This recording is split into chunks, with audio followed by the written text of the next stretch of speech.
Hello बच्चों। अब आपको लग रहा होगा कि ये क्या मैडम ने ये क्या पिक्चर डाल दिया, but the questions are there in your book and we are taking questions for comprehension, okay, which are given in the margin. We are on first part of the lesson, the necklace.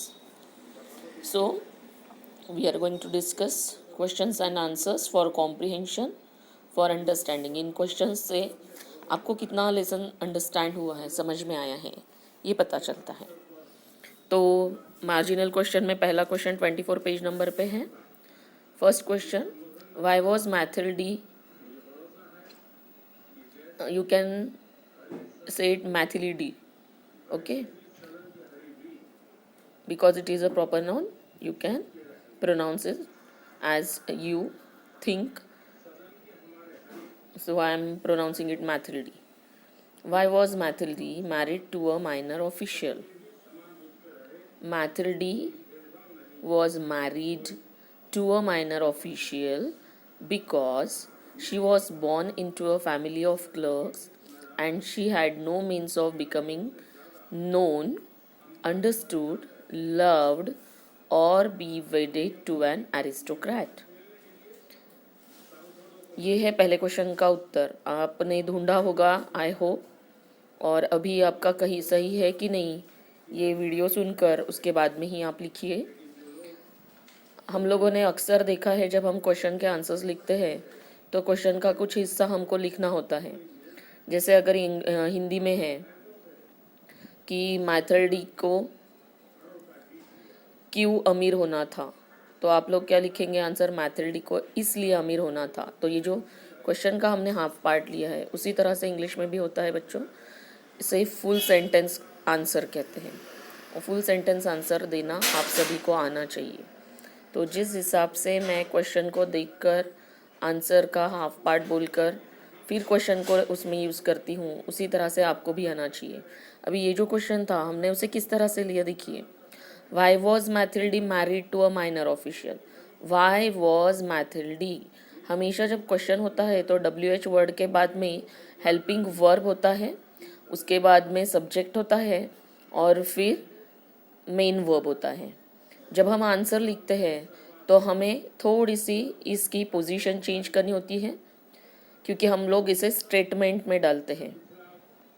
तो पहले आपको statement में पता है क्या आता है, पहले सब्जेक्ट यानी यहाँ पे आएगा मैथिल्डी, उसके बाद में helping verb, yes Mathilde was married, and फिर हेल्पिंग वर्ब के बाद में आता है मेन वर्ब और फिर बचा हुआ पार्ट और आंसर का पार्ट वहाँ पे आपको देना है। अब यहाँ पे वाई से क्वेश्चन है इसलिए हम लोगों ने बिकॉज से आंसर लिखा, ठीक है, इतना समझा। अब यहाँ पे वॉज है इसलिए हम लोगों को मैथिल्डी वॉज लेना है, पर डू डज डीड जब रहता है तो हमें डू डज डीड का जो करेक्ट फॉर्म होता है वही हमको लेना होता है। आने वाले क्वेश्चंस में वैसा है तो मैं वो एक्सप्लेन करती जाऊँगी। सेकेंड क्वेश्चन है, why did Mathilde weep with misery after visiting her schoolmate? कि मैथिल्डी,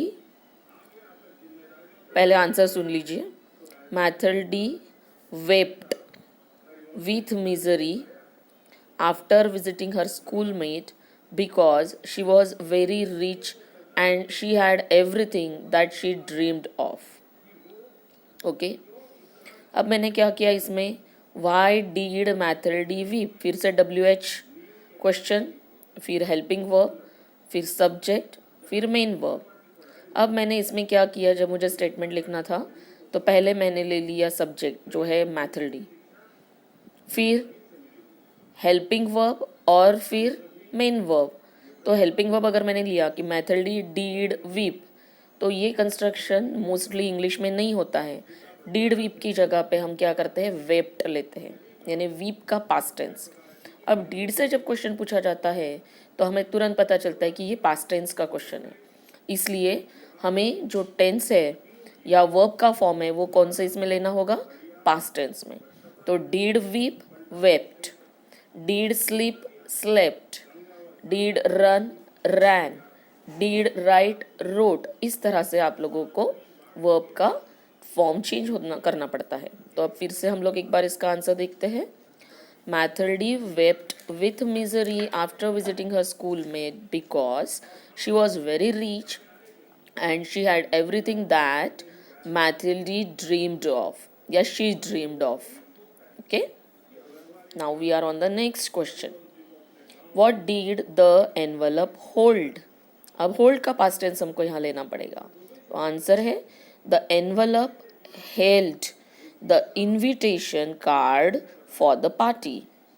The envelope held the invitation card for the party. यहाँ पे भी what WH word, helping verb did, the envelope subject, hold main verb. तो हमारा sentence हुआ statement में change करते हैं तब द एनवेलप डीड होल्ड, इसकी जगह हमने क्या लिया the envelope held.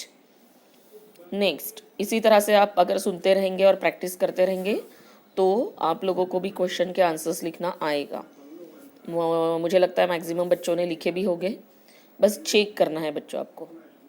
Now next question, was the husband a considerate person. अब यहाँ पे क्वेश्चन का फॉर्म चेंज है, हम लोग इसके बारे में बाद में डिस्कस करेंगे। WH क्वेश्चन और वर्बल क्वेश्चंस दो प्रकार के क्वेश्चंस होते हैं, ये हम लोग पूरा एक वीडियो लेंगे इसमें डिटेल में। अभी फ़िलहाल जस्ट हम लोग आंसर देंगे। Was the husband a considerate person, तो जब हमने कहानी सुनी थी तब आप लोगों को याद होगा कि वो उसके लिए 400 रुपये बचाता है, 400 फ्रांसिस, तो वो अपने वाइफ को देता है क्योंकि उसे नया ड्रेस लेने की इच्छा रहती है। तो इसी का मतलब वो कंसिडरेट है, वो अपने वाइफ के बारे में सोचता है। तो आपका आंसर यहाँ पे क्या होगा, पॉजिटिव में आंसर होगा the husband was a considerate person. अब how do we know that, हमें कैसे पता चला।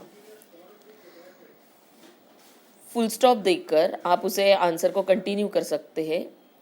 देखिए यहाँ पे भी WH क्वेश्चन, फिर हेल्पिंग वर्ब, फिर वी सब्जेक्ट। ओके, हम लोग कैसे लिख रहे हैं इसको, वी न्यू दैट बिकॉज।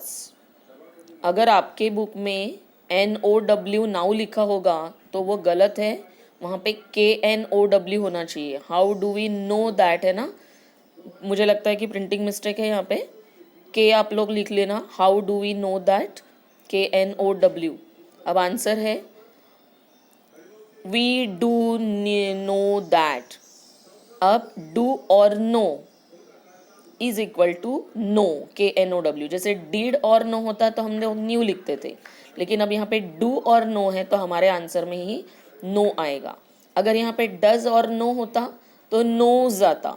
तो इस तरह से डू डज डीड के अनुसार हमारे वर्ब के फॉर्म चेंज होते हैं।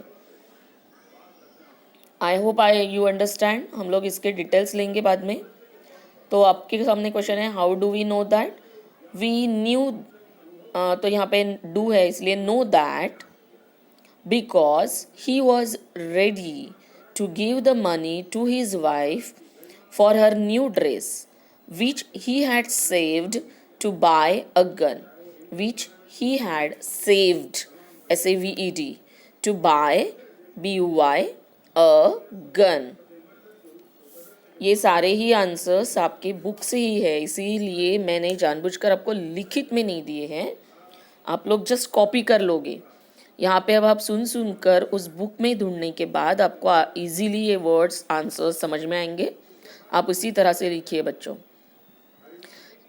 नेक्स्ट क्वेश्चन है, why was Mathilde sad, restless and anxious though her dress was ready. Now answer, Mathilde was sad, restless and anxious though her dress was ready because she had no jewelry to wear. अब यहाँ पे जो मैंने एक video आपको भेजा था उसमें एक क्वेश्चन एक्स्ट्रा डाला था, इट्स अ गुड क्वेश्चन। हम लोग भी वो क्वेश्चन को लेंगे, आप लोग लिख लेना पहले क्वेश्चन और फिर आंसर। तो क्वेश्चन है, हु वॉज मदाम फॉइस्टर, है ना, मैडम भी आप बोल सकते हो बट स्पेलिंग ई डाला है इसलिए हम लोग मदाम बोल रहे हैं। मैडम की स्पेलिंग आपको पता है, MADAM है ना, पर यहाँ पे ई डाला है इसलिए हम लोग उसे कैसे प्रोनाउंस कर रहे हैं, मदाम। तो क्वेश्चन क्या है, Who was Madame Forestier?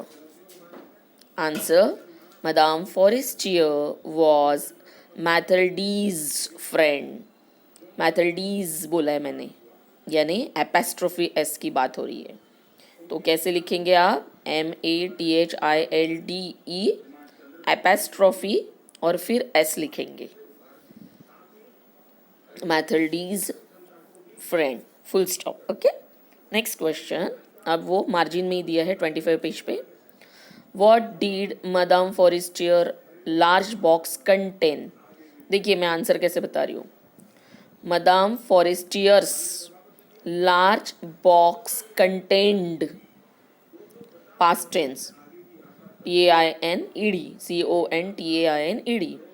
Madame Forestier's large box contained jewelry like bracelets, necklace, etc. etc लिख सकते हैं आप. नेक्स्ट क्वेश्चन है पेज नंबर 26 का, मार्जिन में. Which sentences tell us that Mathilde greatly desired the necklace? कौन से सेंटेंसेस बताते हैं कि मैथिल्डी को वो नेकलेस चाहिए था? तो यू कैन गिव आंसर कि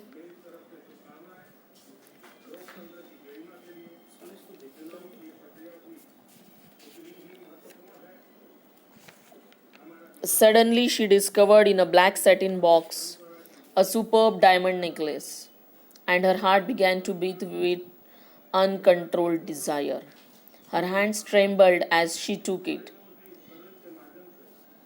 She fastened it around her neck and stood lost in ecstasy as she looked at herself.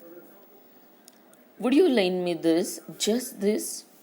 इस तरह के 4-5 सेंटेंसेस आप बोल सकते हो. इसमें से 2 भी सेंटेंसेस आप लिख सकते हैं और फिर लिखेंगे these, फुल स्टॉप देकर, THESE. These sentences tell us that Mathilde greatly desired the necklace. Next है कुछ वर्ड्स दिए हैं, उसके आंसर्स आपको वहीं पे दिए हैं. आई होप वो वर्ड्स आपको अब तक समझ में आए होंगे. हिंदी में मीनिंग ढूंढिए, उन्हें अपने सेंटेंसेस में ढालिए ताकि ये वर्ड्स आपके लिए ओल्ड हो जाए. ऑलवेज नए शब्दों को अपने डिक्शनरी में, अपने माइंड की डिक्शनरी में आपको शामिल करना है, जिससे आपको राइटिंग स्किल में बहुत फ़ायदा हो. ओके, नेक्स्ट है और लास्ट क्वेश्चन है. Why did Mathilde not notice the loss of her necklace? Answer: Mathilde did not notice the loss of her necklace because she forgot everything. Because she forgot everything in the triumph of her beauty and success. इतना answer काफ़ी है. अगर आपने लिखा कि because she dance wildly with passion, forgetting everything in the Triumph of her beauty and success, floating in a cloud of happiness, तो भी चलेगा. मैंने जितना आंसर बोला है उतना लिखा तो भी चलेगा.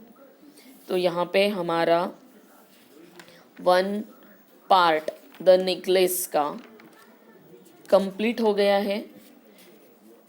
ओके, इंग्लिश वर्कशॉप में क्वेश्चन नंबर 4 बहुत ज़्यादा नेसेसरी नहीं है, फिर भी अगर हो पाया तो उसके भी आंसर्स मैं भेजती हूँ आपको.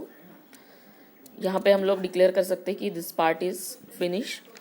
You understand the lesson. If you don't understand you can call me. Okay, now in the next video will see part 2 of the same lesson, the necklace. Good day बेटा.